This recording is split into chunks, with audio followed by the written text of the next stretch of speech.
Steven Seagal, the man, the myth, the king of trashy direct-to-video movies. What's wrong with you, man? You slipping. But you can't check your six. Why you so fat? Okay, ask him about anything but his weight. I can make a video just talking about all the trashy movies he's made for the past 20 years, but I'm not doing that. Today, instead, I will be talking about the first 5 films in his filmography.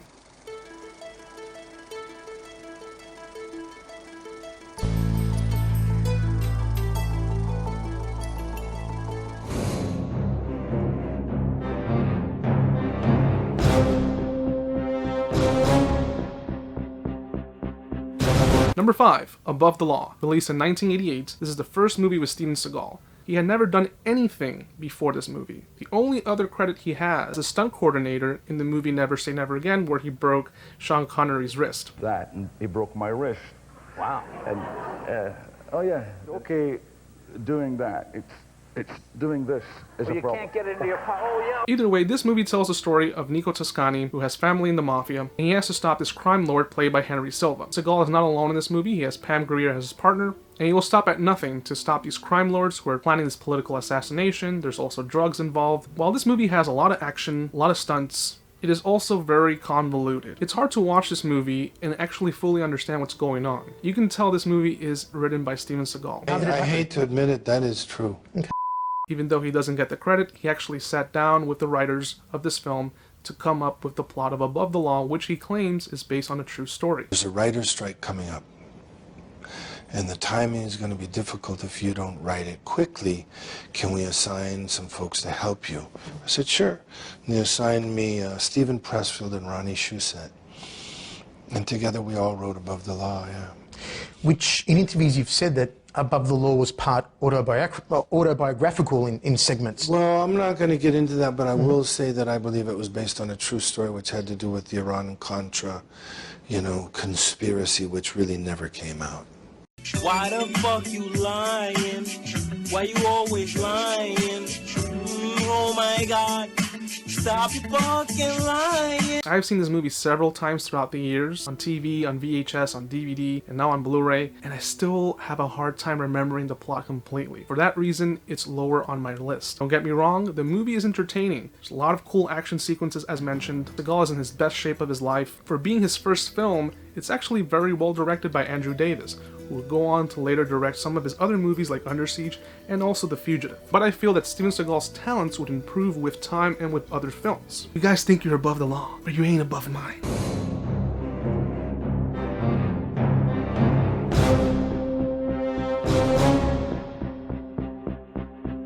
Alfred Justice is a very, very entertaining movie, and while implied in Above the Law, in this movie he actually plays an Italian. Italian descent? Yeah, I have some Italian on my mother's side. And Stop fucking lying. I don't care how many times Steven Seagal says that he has Italian blood in him, I don't buy it. Because in this movie he just plays a stereotypical Italian. Could have killed somebody upstairs, but there ain't nobody upstairs. And while unintentional, his performance carries this movie to such heights that it's just entertaining to revisit. This movie is less convoluted than Above the Law, which helps the film. And trust me, the story is extremely simplistic and easy to follow. Basically, Seagal plays a cop who has to stop Richie. Richie is his friend who is the worst of the worst. He's a scum. I don't want to reveal what he does because it will ruin the movie and I want to keep this spoiler free, but certain thing happens at the beginning that spirals the movie into a vendetta where Seagal has to either go by the law or take revenge for what happened. This movie has even more action than Above the Law. It is very, very violent. It goes by really, really quick. Seagal looks a little heavier in this movie, and seeing him with that shirt that you can see his arm, you can tell he has never lifted any weights. But either way, he showcases a lot of cool Aikido scenes, and specifically the scene in the bar. It's one of my favorite action sequences. Just seeing him trash the whole entire bar and saying all that rant. It fits his character, and it's one of the few times where I don't mind Seagal being an a-hole, because the villain is an even more a-hole. And the last fight scene is one of the most brutal things I've ever seen in any of Seagal's films. Anybody seen Richie? Huh? I'm gonna keep coming back until somebody remembers seeing Richie. You could've shot somebody upstairs! But there ain't nobody upstairs!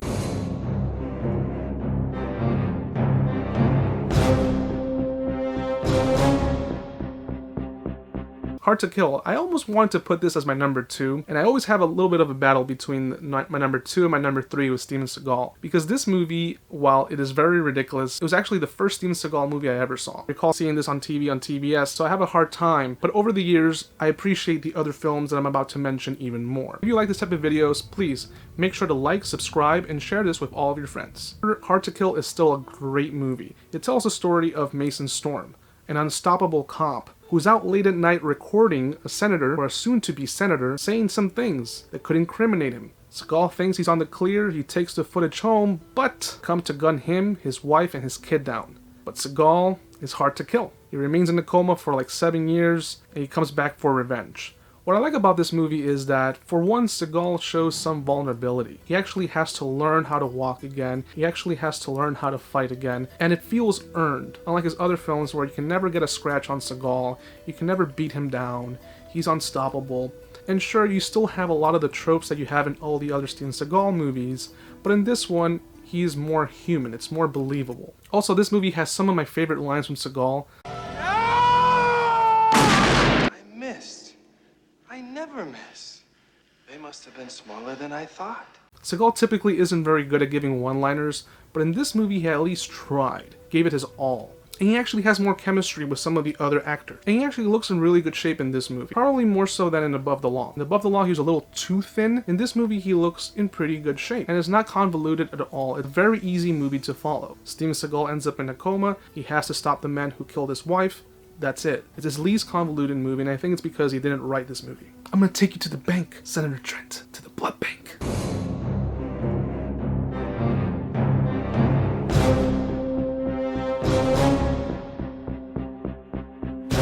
Marked for Death.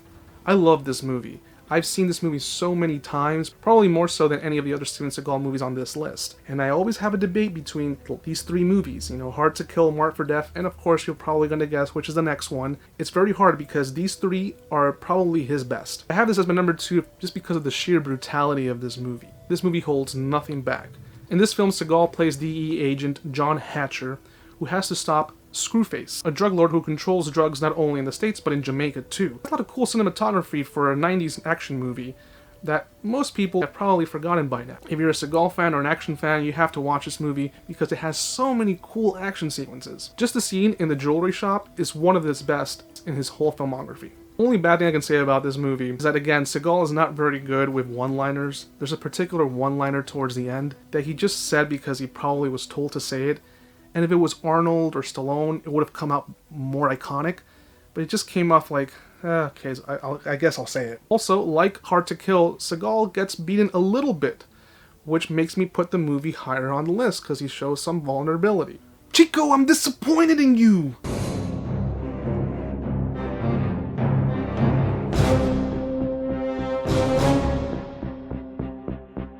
That's right, Under Siege. Under Siege came out in 1992, directed by Andrew Davis, who had directed also Above the Law, and he would go on to direct The Fugitive. This is classic Seagal. This is his best movie. Curiously enough, this movie showcases more of the villains than Seagal, and that's actually a plus, not a minus, because Seagal spends most of the movie hiding, trying not to get captured. But it also tells a story behind the scenes that they were trying to make Seagal work for this movie. And while this is a Seagal vehicle, this is more of a ripoff, like Die Hard and Passenger 57 and many others, because this is basically Die Hard on a battleship. But regardless, the movie still works really well. The story is basically a group of people take a battleship, they want to take some warheads, and they weren't counting on someone on the ship. Casey Ryback, the cook, who's also an ex-Navy SEAL. And the movie works because it's very simplistic. When movies are written by Seagal, they become too convoluted and too complex for no real reason. Here, it's very simple. Again, just a group of people trying to take warheads out of a battleship to sell to the highest bidder. And Seagal has to stop them. That's it. The rest is just good old-fashioned action. Once again, you see him with the sleeveless shirt and he has no muscles. It's just weird. They look so skinny. Like, the guy's really fast, shows his Aikido moves, and that's what works for Under Siege. So these were the first 5 movies in Seagal's filmography that I have ranked from worst to best. And while I did put Above the Law as the worst, it's not a bad movie. It's just a little too convoluted, but it's still very entertaining. If you like this video, please give it a thumbs up. And if you would like to see me in the future rank all of Seagal's movies, I can do that. It will take some time, but I can do that. I hope you guys enjoyed this video. Please let me know in the comment section down below how you would rank the Seagal movies, the first 5 that is, from least favorite to most favorite. Once again, thanks for watching, and I'll be seeing you guys March 21st at 8 AM with a video where I'm talking about 10 things that I do not miss at all from the 90s. See you then. Bye. Chico, I'm disappointed in you. How could you do that?